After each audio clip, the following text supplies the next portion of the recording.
Hello, I am a tree.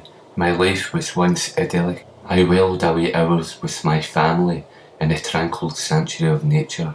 The winter sun warmed my green pines. I had a sense of belonging until they came without warning.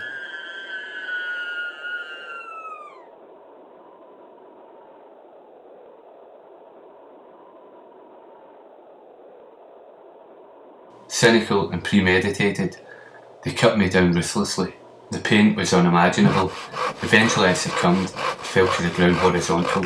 I saw my family looking down upon me. Part of me still remained rooted, a sorry mark to remind my family that I once existed. In one fell swoop I was lifted from the spot where I'd fallen. I was confused and disorientated and began drifting in and out of consciousness.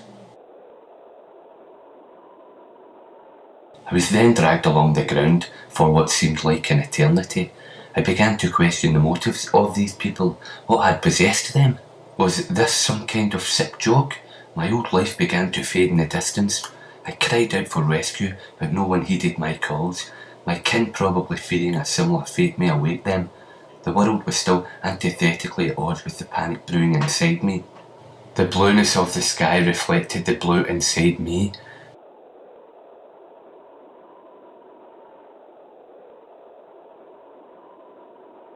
Eventually we reached some kind of metal container. Was this my coffin? I was placed inside and then suddenly, without warning, everything went black. When I eventually came to my senses, I realised my captors had placed me in my natural vertical position. Was this some kind of purgatory?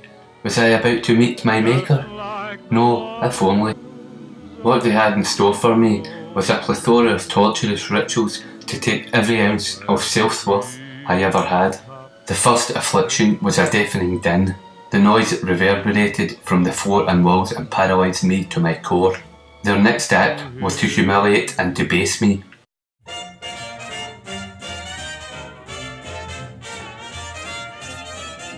You better watch out, you better not cry, you better not pout, I'm telling you why. They took objects from their boxes and placed them on every one of my branches. My whole body ached under the weight of the pain. I prayed for it to be over, but the sadistic games continued. My captors smiled throughout, laughing and mocking me. What possessed them? I will never know. He knows when you're away. He knows if you've been bad or good, So be good for goodness sake. Then everything went black.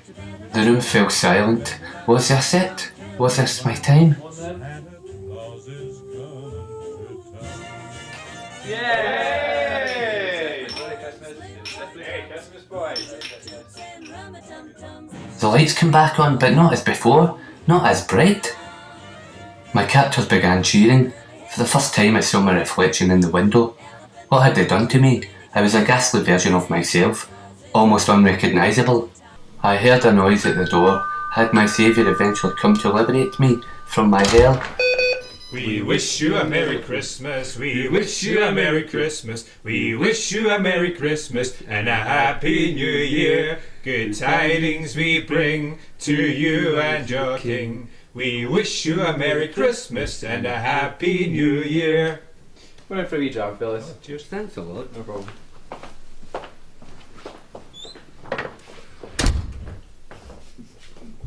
As they entered the room, I realised these were no liberators.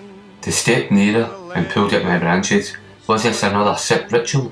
I was now numb to the pain, anaesthetised by the shock of my ordeal. I just wanted it to be over. Wonderland. Gone away is the bluebird, here to stay.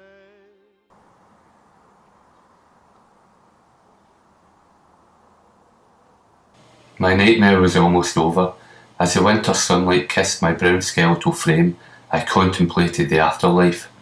I was at peace with the world and with myself once more. I waited for my maker, holding on to the resolute belief that something better awaited me.